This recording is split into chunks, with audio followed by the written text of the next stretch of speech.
With men gaining custody of their children in only 7% of cases, Bob Geldof puts forward his own controversial case for increasing fathers' rights. The programme contains some strong language.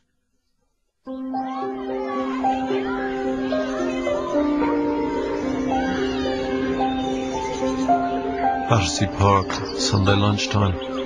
Watch the single men with their children drag themselves through the false hours in a frantic panic of activity.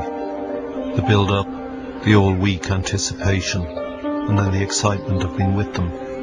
Time dripping too fast, decaying, every second measured and weighed in the balance of loss, losing, going away and fading. Everything must be crammed into this space. Life in an hour, love in a measured fragment of state-permitted time. Feed the ducks again. MacDad and McDonald's. Where else do you go?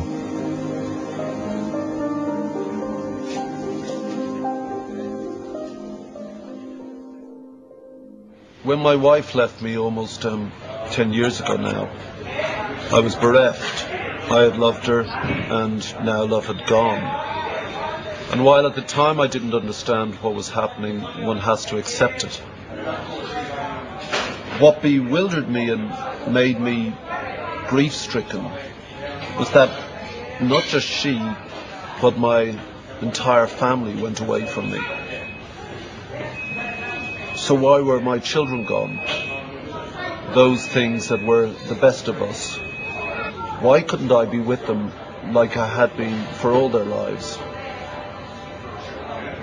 I went to the law to try and be with my kids 50% of the time. But like most men who go to court under the family law system in our country, I was left feeling criminalized, belittled, worthless, powerless, and irrelevant. I'd entered a world riddled with bias, prejudice, discrimination and hypocrisy. A world where under the guise of justice, children are stripped of their fathers, fathers of their children. This has to change.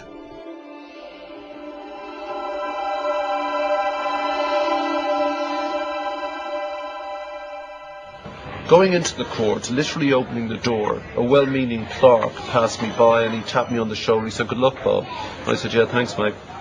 And he said, "Listen, can I give you a bit of advice?" And I said, "Yeah, please." And he said, "Whatever you do, don't say you love your children." I was taken aback. That was the sole defence I had, if defence is the correct word. And I said, "Why not?" And he said, "Well, the court think it's extreme if a man articulates his love for his child."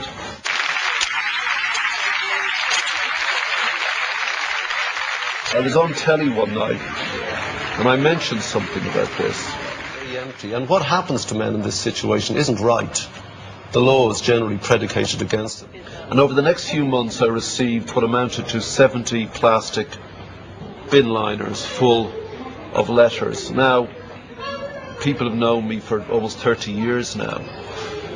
And in all my time with the Boomtown Rats or Live Aid or whatever, I'd never received that amount of Bob Geldof England type mail.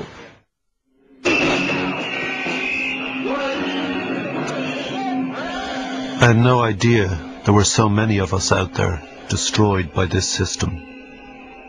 I'd unknowingly struck a chord with tens of thousands of fathers, grandparents, partners, all of them robbed of their children. Quite often drive in the area where I believe she lives, just in case I might see her. But I don't take it any further than that. I'm not even sure I'd recognise her anymore, to be honest. I'm keeping all her cards and everything else. One day when she comes and sees me and finds me, she will.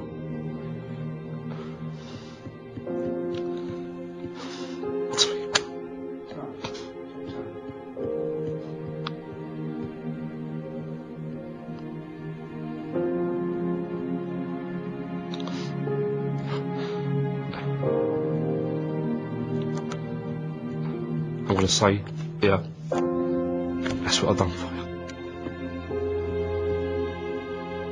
you. The one thing that I couldn't buy is hearing my granddaughter say, "I love you now." Couldn't buy it. And it's dreadful, it really is dreadful. But it's the double pain. It's the pain of my son, and it's my granddaughter's pain, and it's our pain. And the whole thing is just pain and hurt. And all the mixed emotions that you go through. It is dreadful. It really is. Every year, what the government calls only 15,000 cases go to the family courts. In just 7% of those cases are men allowed to live with their children. The courts reduce the rest of them to Sunday fathers, dads who can only visit their kids at weekends. And they're the lucky ones. 4 out of 10 fathers lose touch with their children forever. What's going on? Why are we allowing this state-sponsored child abuse? I can't stand all this unnecessary pain. And so long as I think it's useful, I'll keep telling my story, even to the most unlikely of politically influential audiences. He said, whatever you do, don't say you love your children. The courts think it unhealthily extreme if a man articulates his love for his children. This stuff is important to all of us. 1 in 4 of all children now live in one-parent homes. Educational standard amongst children of divorced couples are at an all-time low. Children who grow up without fathers are 5 times more likely to be unemployed and 3 times as likely to get involved in crime. 80% of all social housing is for single-parent families, and family breakdown costs the taxpayer at least £15 billion per year.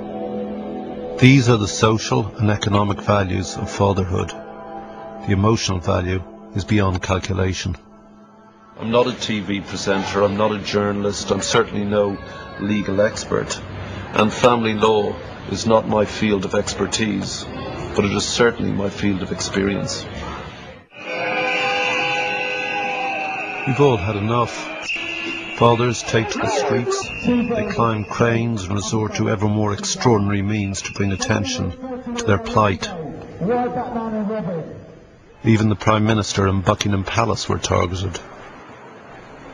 The frustration boils over, and membership of the many support and campaign groups is growing by the day. Why are you doing it? I do it because of a fundamental motivation out of the injustice of my experience at the hands of the family courts, and I'm doing it for my 2 children. I saw all these thoroughly decent, nice guys, love pouring out of them for their children. They'd quite clearly done nothing wrong, and they got involved in this surreal court system, out of which there seemed to be no escape. The injustice is so vile and so contrary to the best interests of the children, which the law suggests that it's supposed to serve, that you just have got to do something about it. It's so unfair what happens to thoroughly decent people that you can't actually stop till the job's done. The root of all this pain, this destruction of the soul, lies in a system hidden behind the high walls of the family courts, which decides the fate of our children. Perversely, in a democratic society, these courts operate in total secrecy. There is no way for us to find out how judges make their decisions. I do think we ought to know what's going on. That is one of my hobby horses. I think the family court is far too secret. But it seems to be this absolute reactionary force, the family courts. Not one will speak to us. Not one will speak to us. Not one. We've asked them all. Not a single member, not out of the services, social services, not out of the experts, not one. This is a nonsense.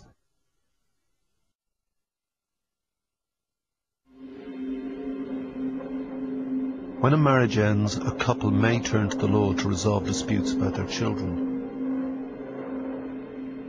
But almost immediately, they're sucked into an antiquated, secret family justice system, where the dispute is inflamed further because of the adversarial nature of our law, which promotes discord, bitterness, rage, anger, and finally, hatred. It's a farce. The law claims to be gender neutral, but that's a lie. For 9 times out of 10, the judge's decision will favour the mother.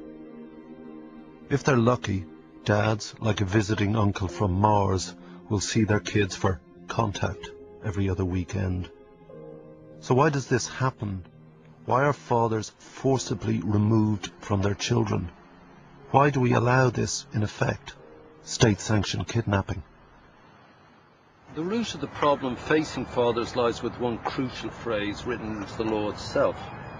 The first line of the 1989 Children Act states that the best interests of the child are to be considered paramount. Now, this sounds fair enough, but in reality it's through this that a bias against the idea of men in the home has penetrated the family courts. The Children's Act states that the interests of the children will be served by this law, because it's called the Children's Act. For me, the problem is that the unspoken and indeed unwritten corollary of that clear statement is that the interests of the child are nearly always best served by the presence of the mother. Why are the courts so resistant to the fact that men are as capable at bringing up their children as a woman? Well, I find that very difficult to deal with. I think probably in many cases it's happened because the courts have tended to equate young children with mothers for some reason. Well, that's a cultural, isn't it? A social thing. Yes, for another time. Probably, yes. So no one is accountable for this reactionary, unfair, unjust, possibly illegal, and certainly illogical system which causes so much destruction. How can this be? While society is changing, what is still the fact is that women take the prime responsibility for caring and bringing up their child, and that's still, you can see that in the patterns of work, you can see that in who's at the school gates picking up the children, you can see that in who takes the children to the doctors, who takes the children to the dentist. When it comes to separation and divorce and determining the residence for a child, interesting enough, if you actually look at the stats, you'll probably dispute this one, but the reality is that women on the whole, more women tend to apply for residence orders, more men tend to apply for contact orders. But if a man does want to fight for the right to be a parent, he'll face a bigger, more practical problem. By the time a case gets to court, most fathers will have left the family home for which he is still paying and be lucky to afford a bedsit or shared flat. By moving out, a father is in fact often sowing the seeds of his own downfall. Letting the children live alone with their mother will very quickly establish a living arrangement that the courts are reluctant to break up. When you're in a conflict situation and a judge has to determine the residence of the child, the judge, in looking at the interest of the child, would look for stability. So if the child is already living with a mum... What's his idea of stability? Well, if the child is already living with a mum, the judge may well decide that that's in the best interest of the child to continue. But that's wrong. Well, that may be your view. No, now, how do we tackle that? View. Hang on. How do we tackle that? By speeding up the court processes and by trying to get mediation and conciliation in at an earlier stage. But why is this clearly failed, decrepit system being allowed to continue for so long, reinforcing the worst prejudices and injustices? It currently takes so long for cases to reach court that judges are even more unwilling to upset the living patterns, which is almost always that the child will be living with its mother. The status quo almost always happens simply because of the delay in getting to court. Yes. So the court itself imposes a status quo. So it's catch-22. This is one of the criticisms that judges have of the system. Delay. And it is outrageous. And it takes a year, sometimes longer, for the case to come before the court. Now, that is wrong. I mean, take, for example, the requirement to have a welfare officer's report. The government target is 12 weeks. Now, that's 3 months before you get a report. In fact, it seldom takes 3 months. It usually takes 4 or 5 months. Can you just think? 20 weeks waiting for a report. once you've set foot outside that former family home, suddenly rights close like doors behind you, and what you thought was a sensible or reasonable or fair move for the children suddenly becomes something that is just pushing you further and further and further. Going through this secret criminalising system is a violent, frightening experience for all concerned. Men are left feeling worthless, belittled, impoverished and embittered. And despite the exhortations of the law, the interests of the child are usually forgotten by the system in the heat of a state-engendered hatred. Nobody's explained this one to me. We're supposed to be acting in the child's best interest, yet we spend tens of thousands of pounds. We inevitably wind up selling the family home to pay legal fees, to fight it out in court over the children. How is that in the child's best interest? Who wins? Does mum win? No. Does dad win? No. That's a very strong Does a child win? No. Who wins? There's only one type of person wins. That's the legal. But that's a consequence. Why does that happen? It's a consequence of having an unclear law. What judges decide in 93% of all cases that come before them is that the children should live with mum and see dad in a few hours of state-sanctioned time on prescribed days, as though they were an occasional visiting uncle made strange by distance and uncomfortable by unfamiliarity.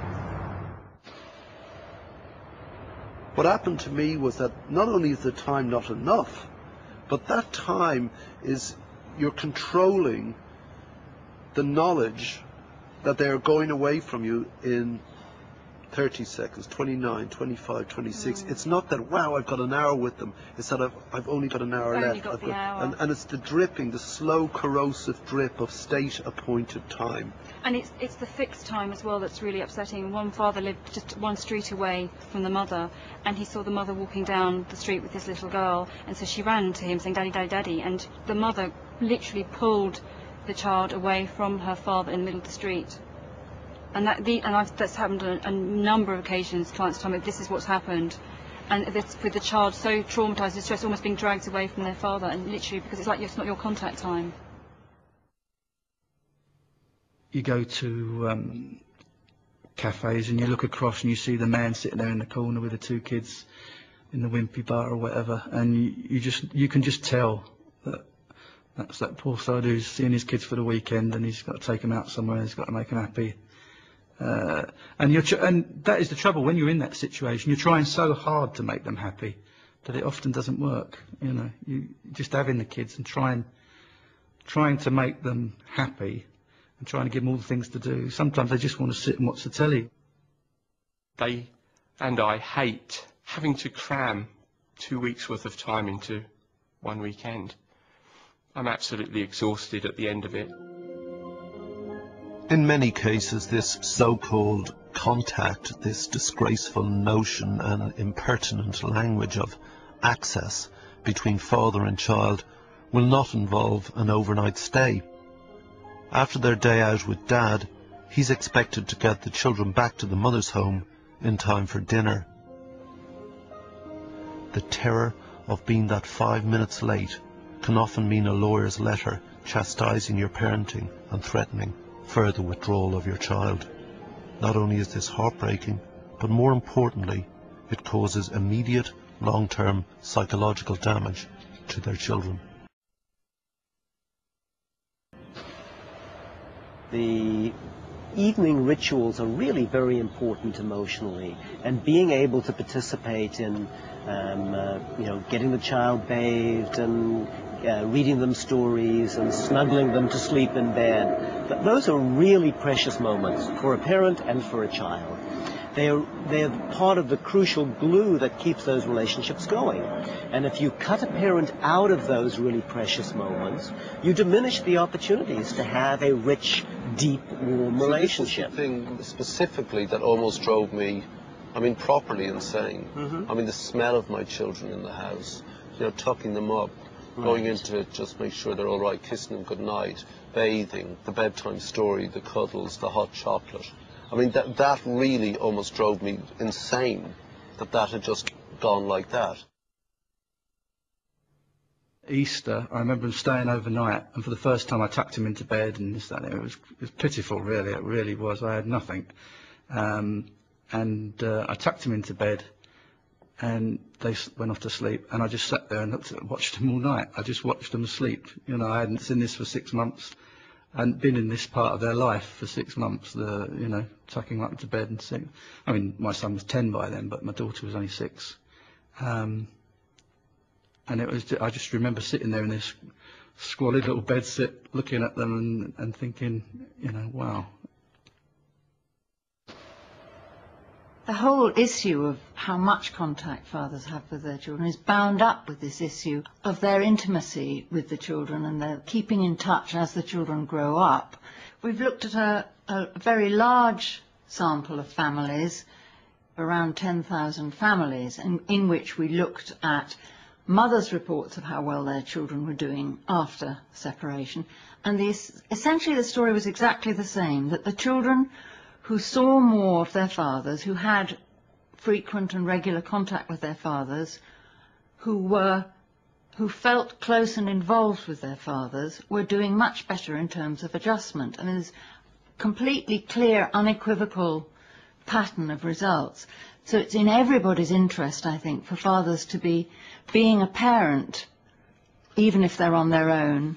What's important is the continuation of the relationship and preserving that stability. So if that is the norm for those children, moving between their dads, their home with their dad, their home with their mum, that is as stable psychologically for them as any other domestic device. Well, and it doesn't have to have been the norm for the children. What's important is that the norm was that they had relationships with both parents. And it's preserving those relationships that's important. And I would argue that that's an issue of children's rights. The more family that a child's got in their lives, the more family they see, and the more you tell that child, oh, you're wonderful, what a beautiful girl, what a handsome little boy, how clever you are, you're going to be top of the class. The more you tell a child that, they will grow and have confidence and they'll feel stable and they'll grow up being a better person for that. The harm that this outdated, defunct family law causes to children, their fathers, and the extended families cannot be underestimated. Fractured families, scarred children, distraught grandparents. What have we become? We allowed this system to continue when we know the damage that it's doing. It breaks our hearts, destroys our children, it's ruinous for society, it makes the culture vulgar and perverse. It costs a fortune, and it flies in the face of everything we know as humans, that children love both of their parents, and in turn, both of their parents love them. Life is empty and quiet. And all those times when you go, God, just give me an afternoon, breathing space, which most parents know.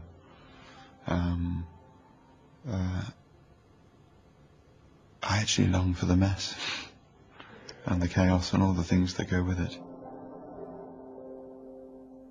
The family justice system at its best will transform ordinary fathers into visiting MacDads, but at its worst, the system and those who run it will cut the ordinary father out of family life entirely. Based on nothing more than outdated social stereotypes, and despite everything that child experts say, the courts have become instruments of political social policy by insisting that the interests of the child are bound up in the best interests of the mother. So if you're a man, why have children if they're going to be taken from you upon separation?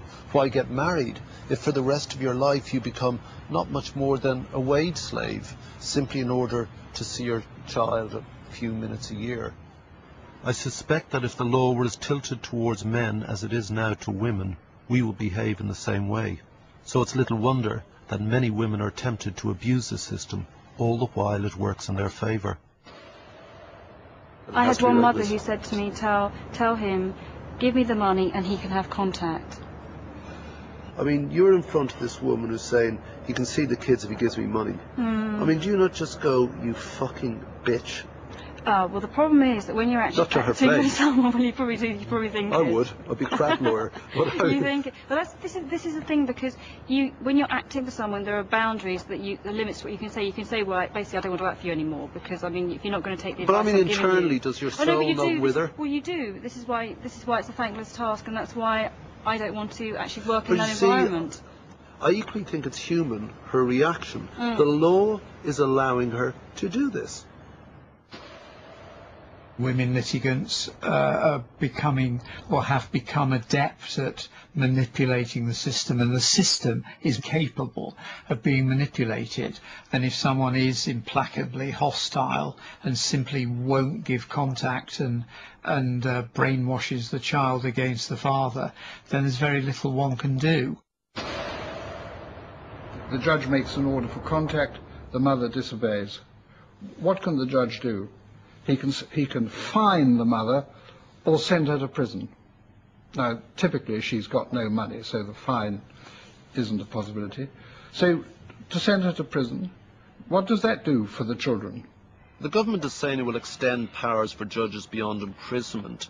And the reason they're doing that is because now the mantra is, if you put the mother in jail, how is that in the interests of the child? Well, it's in the interests of the child that when she gets out, she won't do it again. But the best this government can come up with, and this really does show the lack of intellectual rigour, the lack of imagination behind this claptrap, frankly, is that if a mother prevents contact, she might be made to pay the dad's expenses if he's booked a holiday. He doesn't want a fucking holiday. He wants to hold his child. 4 out of 10 mothers, that's 40%, admit to having obstructed contact between children and their fathers. And the family law system does nothing. Doing nothing nearly always means giving in to the mother, who of course is claiming all her demands are in the best interest of the children. It's a form of moral laziness. They just make the decision that mum's upset when dad has contact. Mum being upset is bad for the child, and so the court says, well, we better stop dad seeing child, even though he's done nothing wrong. I mean, that is a complete pattern. It happens time and time again, and it's actually the justification for taking a child overseas. Mum will be upset if she's not allowed to go and live in Australia. Therefore, she must be allowed to go and live in Australia. We see that all the time, week in, week out. In my own case, I don't want to go on about my own case, but he lives in Japan. We have a great relationship. He came at Christmas. But I hadn't seen him for 18 months, and I'm entirely dependent on his mother's goodwill, whether or not he comes. There's absolutely nothing else I can do. I can talk to him on the phone and so on. But, there's just endless such stories. Do you have anxiety before he comes, or are you is it a longing, or is it a mixture?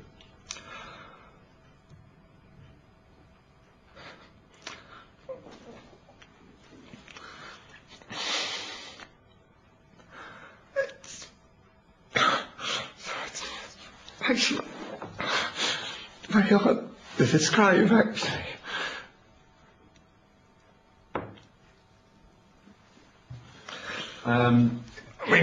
What happens is, I don't actually. It's all off in a little zone somewhere, and I don't think about it. I shut it out. And then when he comes, it's great. Then he goes, so I bottle it up again for another year. After taking his son away, Jim Parton's ex-wife changed his son's family name. You remove the final connection. You airbrush the past, and the father has disappeared. It's relatively easy for a mother to change their child's surname, and there's little a father can do in this situation. It's futile to turn to the law, as the law clearly does not protect men, as our first woman law lord, Dame Brenda Hale, made very clear recently. She said it was a very poor kind of parent who would insist upon calling the child by its own name. So not only had this man lost his last viable connection with his child in this particular case, but he had been told he was a bad dad for trying to keep any sort of relationship going. How devastating. It's a way of excluding the father. And what does the father think? Why did the mother do it? It was for reasons to do with her, not to do with the child. And to say that he was a bad father because he objected, I mean, I'm sorry, with every respect to a very senior judge, this judge doesn't agree. There seems to be an all-pervasive suspicion of men lodged deep within the family court system. It's based on some perverse notion that men themselves, by virtue of their masculinity, are unfeeling brutes, incapable of love or clear displays of affection. But with this sort of attitude, it's very easy for a woman to prevent a father from raising his child. And the quickest and easiest way to do this is to utter two magic words. Domestic violence. You must hear it all the time to stop dads from seeing their kids. Well, that's not the only sort of allegation. What about sexual abuse? It's very easy for the mother to say, and very difficult for the father to disprove. The whole apparatus of the system, based on nothing more than flagrant prejudice and clear discrimination and bias, can bear down so strongly on a father that he will start to view his every action with doubt. Normal day-to-day behaviour of a loving father becomes sinister and threatening. I felt very nervous when I slept with my little 4-year-old when she came over and spent the night, and she insisted on spending the night. And I thought, all hell's going to break loose now, because she slept with us to the age of 3. People viewing this may have a view on that. That's how we brought her up. So when she said, I want to go home with Dad, she just got into bed, which is my bed, that big empty thing, that desert that I seem to occupy these days. And I was so panicky, and I really mean panicky, like, you know, like going like this, and maybe I shouldn't sleep there. And she said, come on, Dad. And I was just afraid that she'd go back, and the other side would say, knowingly, you know, because she knows and use that against me. Yeah, it's not something I would recommend to a client. There is a potential difficulty if a man who has recently separated from his partner, wife, whoever, and has his 4 or 5-year-old child in the bed with him. But isn't that sad? Maybe. Over the last 15 years, we have developed concerns about sexual abuse. We're actually not trustworthy as humans. We're somehow hairy and brutish. We've got this big thing between our legs that controls us. And if you're with a little child, your little child, and you're sleeping together, that somehow these uncontrollable man urges will suddenly rise to the fore. We have countless people at our meetings saying, you know, there are these sort of, perhaps not actual allegations, but suggestions out there. Yeah. And we have to say, well, you know, just be a bit wary about having your child in your bed. I know when my child was... That is a disgrace. It is crazy, That is disgusting and a disgrace. Yeah. This is denied because, well, we're men, you know, we don't do that sort of crap. My son, when we separated, he was 4, and he was obviously, you know, he was disturbed about what was going on between his parents. He wanted to be in my bed, and I thought about the implications of it, and then, like you, I thought, fuck it, no, he can stay there, that's fine, and we'll take the consequences if someone raises an issue about it, which luckily they never did. But you have to say to people who come to our meetings, be careful, you know, because there'll be suggestions. In your experience, how many of the allegations of abuse or violence are substantiated?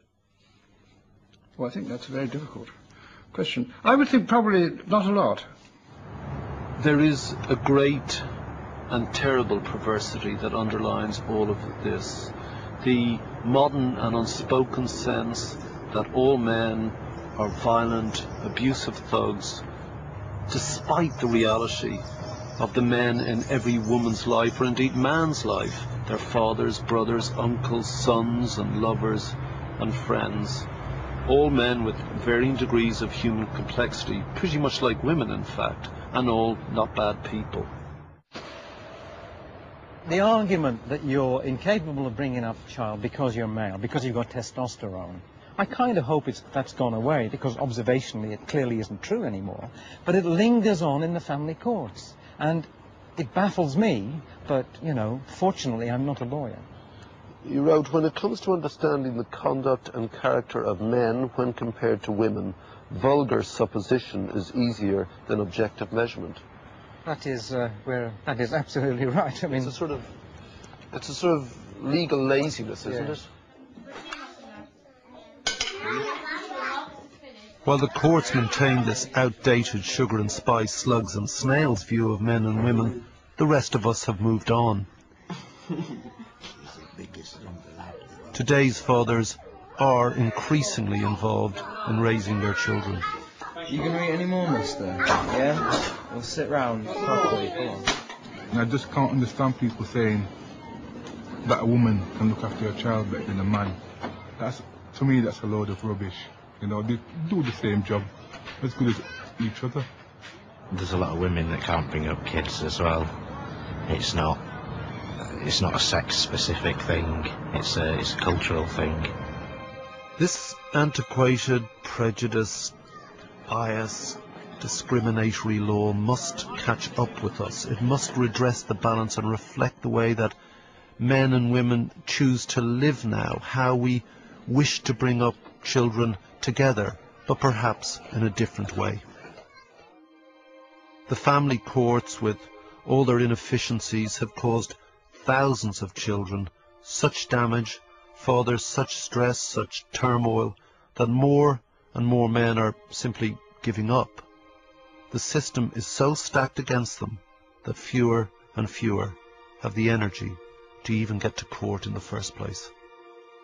Why don't more men go into the court? Well, because you know you're going to lose, so there's no point. I mean, if... And the solicitors tell you that, don't they? They do indeed. And, you know, I mean, last week my car radio was stolen. Did I report it to the police? What would be the point, you know?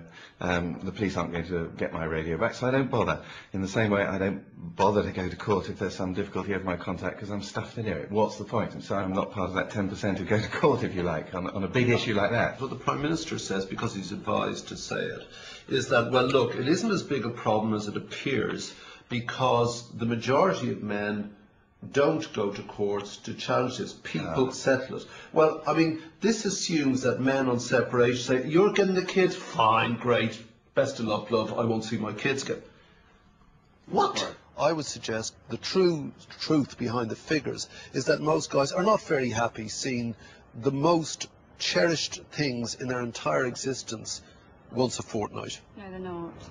And the majority will say that the time they have them is never enough. Every step of the way you are emasculated, eviscerated, impediments put in your way, stopped, played with, manipulated, shit upon, treated with contempt, treated with derision, made to shut up, made to feel like an animal and a brute, never allowed to express the thing they say you don't have in the first place, your love for your child. When is this going to stop? All of it is ludicrous fucking terminology for something that should actually just be about two people looking after their children. And don't keep me away from them, because they don't deserve that. And actually, nor do I. I've done nothing wrong. And most of us haven't done anything wrong.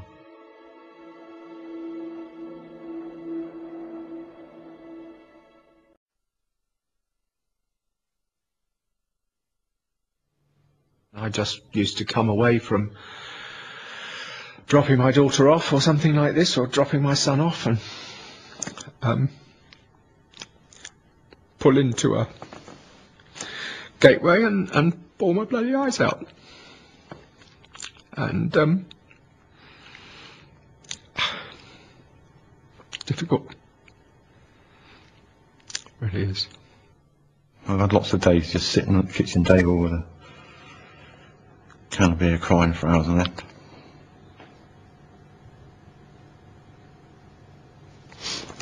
Have you ever walked? Sorry. The family justice system in this country is a farcical reactionary joke. It causes such pain that if it affected anyone else save children, or more specifically their fathers, it would be of primary concern to the nanny impulses of this politically correct government. Fucking foxes get more consideration than fathers from this lot. Children must be returned to their families. Fathers must reclaim their children. This law stops them. Get rid of it. I propose we write new law to protect the rights of children to be with their dads, equally where that is possible. A starting presumption stating that which is self-evident to everyone but the hacks in the family court system, that both parents are of equal value and in the eyes of the child usually equally loved. My suggestion is, and I think we've already gone through this, is that the law should state that where possible they are, and the end result is they will be with each parent 50% of the time, unless they otherwise choose themselves. I don't have a problem with that. So you and I would draft a law which said, unless the circumstances indicate otherwise, the starting point is equal division of time. I think it's fairer. I think it would be much more sensible. I think it would take a lot of the heat out of the situation. I think it would put people on a much more even footing. And also then they would think very carefully about what they're doing when they do split. Because at the moment it's too easy. And the trauma that's caused by the current system is just appalling. I think it would help enormously. This summer, the government published its proposals in the form of a green paper, a consultation document that may eventually become law. There are plans to encourage mediation, speed up the court process and provide contact centres. And though this may have some marginal benefit, the reality of this paper is that bureaucrats have listened to other bureaucrats' complaints of an overwhelmed system. As ever, people have been ignored. They refuse point blank to even consider allowing fathers to be with their children for 50% of the time, wherever that's possible.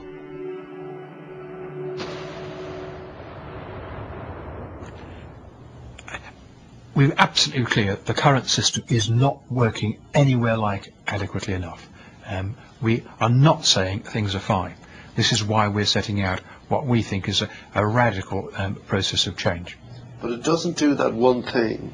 It doesn't say, and it needs to be said, upon separation the children will be with both parents equally 50% of the time where possible. Nothing wrong with that at all.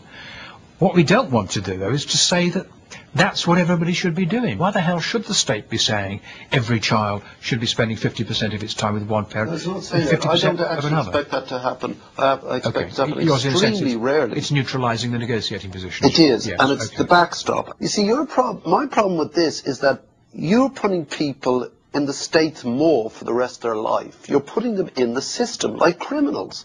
And everything we've talked about are systems of the state. You know, there's this, then you have to report to judges who can then call you in and have you referred, and then there's welfare officers and mediators examining you to find you wired, that sort of person. It's very Orwellian. And the endless interference because you've just broken up with your missus. Fuck off. Get out of my life. You know, that's it. And save yourself a few quid in the bargain, the state. You know, I genuinely, what's the problem? What we believe the law says currently, and what we'll be saying again and again, is that we want the way in which parents behave and the way in which the law is worked out in practice to reflect cooperative parenting. Or what the research tells us, it's not contact per se which makes for the best outcomes for the children. It's the quality of the contact. So it's not just, you know, divvying the child up. The idea that we can have a one-size-fits-all won't work. I won't let you get away with that because I keep hearing that from you guys. It's not a one-size-fits-all. I keep explaining that 50-50 is that is, we desire that to be the end result, that the children are raised, brought up by both parents equally contributing to the well-being of this child. Your way of doing it won't achieve your objective. You'll end up with just more litigation and just more conflict within the courts.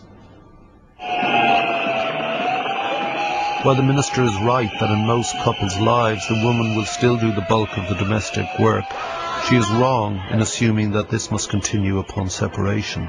Like the courts, the Minister is defending the past. She, like they, seem to be unable to understand the present or imagine the future. The point is that if men were allowed to be with their children, they too would be caring for them. This will happen in our time, but not when a government pursues outdated modes of social policy. But what this is a tinkering with a wholly prejudiced, discriminatory, biased, inadequate and unjust system. And an unthinking tinkering with family law becomes unjustified tampering with people's lives. So stop tinkering, stop messing, tear down this law and start again. Because what fathers and mothers and grandparents and more specifically children need is the presumption that when you split up, when you separate, that the kids need to know that they will be with their mum and their dad half the time, where that's possible. If it's not possible, let's work something else out. Why not? The tens of thousands of men, women, fathers, mothers, grandparents, sisters, brothers, new wives, who've written to me have been betrayed by this disgusting law. And until this disgrace has been torn up and rewritten, the letters and the pain will not stop. My response is not to read the letters anymore, you know. Once you identify with the first dozen, and then you realise the next dozen are worse, and then it goes on being worse and worse. I edit the magazine so I hear their stories and write them up in as dispassionate a manner as I can. But when it comes to my own sort of sadness, it's actually, I mean, 99% of the time you kind of wouldn't know, I think. And then just suddenly, from nowhere, you know, perhaps it's the intensity of this discussion we've been having, you know, suddenly hits you. Well, you have to suppress it, don't you? I mean, the only way you can survive, because otherwise you'd be a basket case. You have to suppress it somewhere. Denial, yeah. And that's why I say cruel and inhuman. Yeah. They don't know what they're doing. When these judges are making the decisions that they're making, they just don't know what they're doing to people. In the end, I did end up with the children 50% of the time. It worked okay. It probably would have gone on to be fine, except, of course, in our particular case, there were finally the tragic circumstances of Paula's death. But I'm fine now. The kids are fine. But I and they will never forgive what this state, through this law, did to us, to ruin our family even further than our own self-inflicted damage. What has to happen is that men must be allowed their dignity. They must be allowed to be with their children. So let's repeat what the feminists did in the 60s. They made the personal political, and there is nothing more personal than being with your children. The law is profoundly flawed. So translate your grief into action. Let your loss move you. Make your dismay and hurt felt. Literally demonstrate your love for your children so that even if they cannot see you, they can see you love them. What choice do they leave you? Speak your unsayable pain and articulate the real love that dare not speak its name, that of a father for his children, and no law should stand that serves to stifle this.